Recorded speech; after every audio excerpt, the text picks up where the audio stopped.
Pemirsa, pemerintah Kota Depok, Jawa Barat ini mencatat ada tambahan 7 pasien positif COVID-19. Hingga lebaran pertama tercatat ada 501 orang yang menjadi pasien positif COVID-19 di wilayah Depok, Jawa Barat. Ya, penambahan berasal dari program rapid test yang ditindaklanjuti dengan swab test yang diadakan oleh pemerintah Kota Depok. Sementara jumlah pasien sembuh dan meninggal bertahan di angka 118 orang dan 118 orang sembuh dan 92 orang meninggal dunia. Untuk jumlah PDP di Depok naik hingga 681 orang dan ODP 1.544 orang.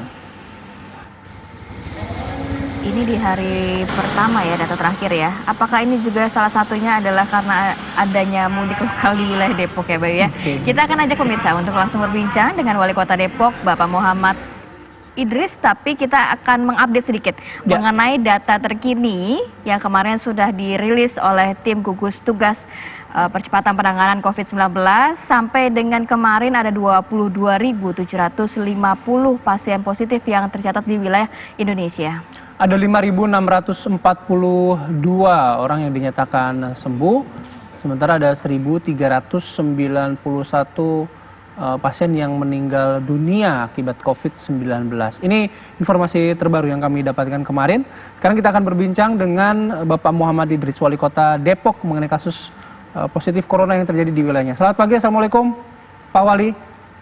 Waalaikumsalam, selamat pagi. Minal aidin wal faizin, Pak Wali. Minal aidin faizin, maaf lahir batin semuanya. Baik. TV One. Sama-sama Pak. Oke Pak, kita soal penambahan nih Pak, jumlah kasus positif di Depok yang 7 orang, kan total sekarang 501 ya. 7 orang ini mungkin nggak Pak berasal dari periode-periode mendekati Lebaran itu Pak? Ya, kita sejak pertengahan puasa sudah melakukan rapid test massal di tempat-tempat publik. Target kita 5.000 rapid test dan sekitar 500 untuk swab. Nah, ini sudah kita lakukan sampai menjelang Idul Fitri. Memang kenyataannya ada penambahan untuk kasus positif. Di samping memang hasil daripada rapid test ini juga PDP yang memang masih dirawat di rumah sakit baik di Jakarta maupun di Depok itu statusnya naik positif karena memang kita PDP kita swab juga yang ada di rumah sakit swasta dan rumah sakit RSUD kita. Seperti itu. Nah, untuk yang data Mbak sampaikan tadi itu data hari pertama Idul Fitri. Nah, yang kemarin itu ada penambahan 13 Mbak. 13 yang positif dan sembuh memang masih stuck 118. Jadi sekarang ada 514 kasus positif. Yang meninggal yang positif itu 24.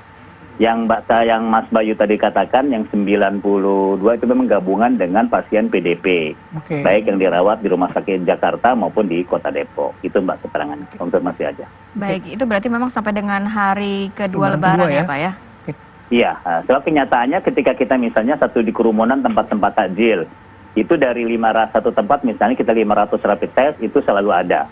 3, 4 dan sebagainya. Kemarin kerjasama dari BIN itu menyelenggarakan rapid test di Kota Depok sebanyak 550 itu yang yang reaktif atau positif itu ada sekitar 35. Nah itu Pak Idris yang ingin kita ingin kita konfirmasi kan dari awal pertengahan puasa sudah ada rapid test ya ke Pemkot Depok. Iya, benar. Nah, indikasi-indikasi itu yang tadi seperti Pak Idris sampaikan bahwa sudah menguatkan indikasi itu bahwa penambahan itu Pak yang hari pertama maupun hari kedua itu mereka-mereka yang tadinya ketika bulan puasa itu mengabaikan social distancing seperti yaitu ke tempat takjil, mungkin berkerumun ketika ke pasar dan lain sebagainya. Seperti itu Pak? Iya, seperti itu. Khususnya tempat yang kita rapid test ini kan tempat-tempat publik, stasiun. Yang stasiun itu bahkan hanya kalau nggak salah dari 230 itu hanya 2 yang positif atau reaktif.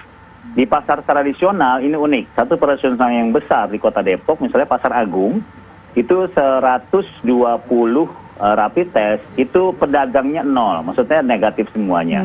Ada pengunjung 1 orang.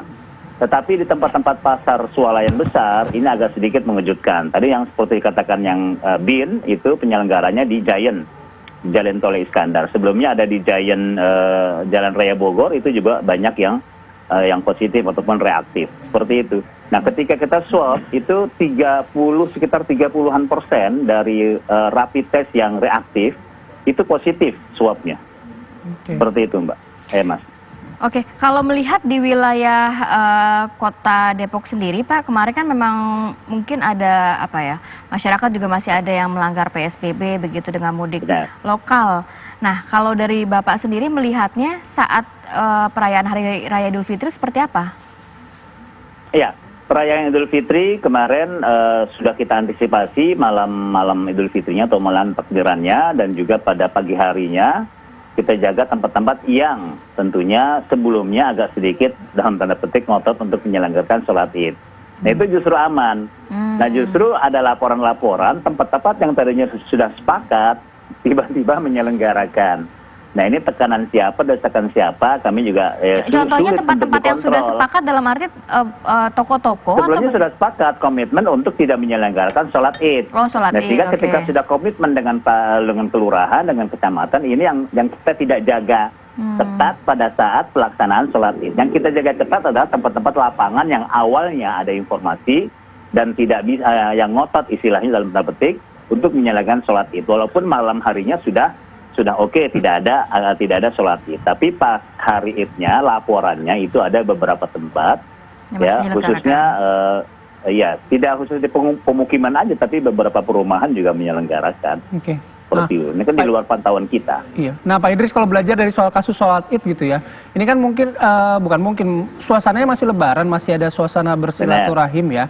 meskipun ASN sudah mulai bekerja lagi dengan konsep work from home. Nah, ini entah yang akan diambil tindakannya oleh Pemkot Depok nih seperti apa kalau misalnya ada yang mau bersilaturahmi, itu juga nggak bisa dilarang gitu, Pak ya. Tapi ini gimana nih Pak kebijakannya, Pak? Ya, ini sebenarnya sudah kita minta supaya tidak melakukan dulu silaturahmi yang berkerumunan ya.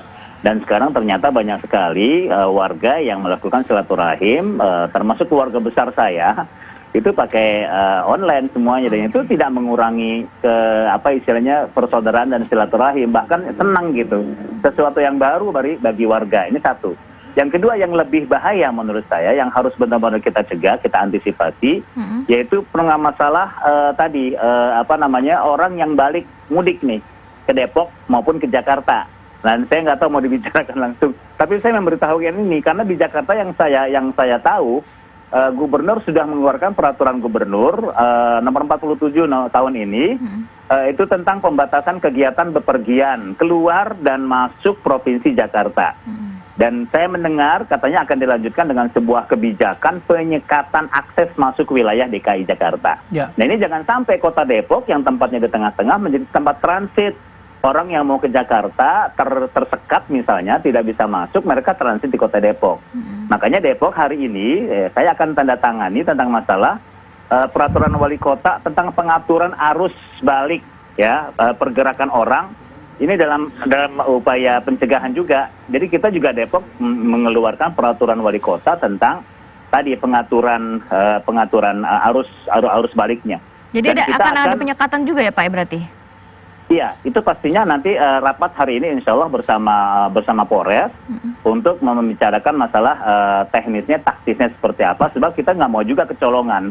Ya, kita juga mengukurkan syarat-syarat. Misalnya bagi warga Depok yang memang kemarin pulang kampung, terus mereka mau balik ke sini, kita akan tanya, ada KTP Depok nggak? Atau KK-nya gitu. Kalau nggak, yang kedua masalah surat keterangan sehat, itu syaratnya. Yang ketiga, kita minta untuk rapid test non-reaktif ya, dari puskesmas tempat yang ada di tempat asal mereka datang. Itu harus ketat begitu, kalau enggak kami akan kecolongan. Seperti itu, Mbak. Nah, meskipun baru rapat ya Pak ya nanti gitu dengan jajaran terkait. Itu rapat nanti dengan teknis dan taktis dengan kepolisian. Tapi kita juga idealnya harmonisasi kerjasama dalam kebersamaan dengan Jabodetabek. Jadi DKI jangan sendirian gitu, tapi mengajak Jabodetabek yang Bodebek misalnya, atau Tangerang juga, Tangerang Kota, untuk sama-sama kita terapkan aturan ini. biar enak gitu, biar belajar juga warga masyarakat. Ketika tidak ada KTP Depok atau tidak ada surat keterangan kesehatan, balik pulang ke sana ke daerahnya. Itu tanggung jawab dia. Seperti itu. Nah, harus ketat seperti itu. Nah, kalau misalnya tadi tidak ingin kebijakannya berjalan sendiri kan artinya harus ada komunikasi dengan kepala daerah nih Pak. Mungkin dengan itu idealnya kita minta kepada daerah karena DKI sudah mengeluarkan peraturan gubernur tentang pembatasan kegiatan bepergian keluar masuk DKI, ya saya juga mengeluarkan. Jangan sampai Depok, saya nggak tahu kalau wilayah yang lainnya Bekasi ya. Kalau Depok sudah mengeluarkan sebagai kepala wilayah di sini, saya akan mengeluarkan peraturan wali kota yang mengatur hal yang sama. Seperti itu. Pak Wali Kota terakhir karena mungkin, kami nggak mau kecolongan. Iya, himbauan untuk masyarakat melihat juga angka di Depok sampai dengan 513 tadi ya Pak ya? 13, ya 13. Himbauannya Pak untuk masyarakat Depok dan juga sekitarnya mungkin? Iya, masyarakat Depok kalau nanti hasil evaluasi PSBB kami yang berlaku sampai tanggal 29 Mei, ya, ini ada memang kecenderungan kita ada kesepakatan semacam tidak ada lagi untuk PSBB, tetapi ya kita akan keluarkan peraturan wali kota tentang masalah protokol kesehatan untuk pencegahan COVID-19. Ya, jadi termasuk juga pembatasan hal-hal yang lain yang memang dasarnya adalah peraturan wali kota. Ini akan kita pakai Undang-Undang Penyelenggaraan Pemerintah nomor 30 pasal diskresi. Bahwa dalam rangka menjaga itu dan nanti untuk memulihkan perekonomian juga begitu. Pasar kita buka tapi secara perlahan. Ya, misalnya UMKM ya bisa bergeliat dan toko-toko besar juga kita akan batasi beberapa hal terlebih dahulu bertahap. Tidak sekaligus. Baik, terima kasih Pak Idris, Wali Kota Depok sudah bergabung bersama kami. Selamat pagi, selamat beraktivitas, semoga sehat selalu Pak. Amin, amin, amin. Terima kasih Mas Bayu.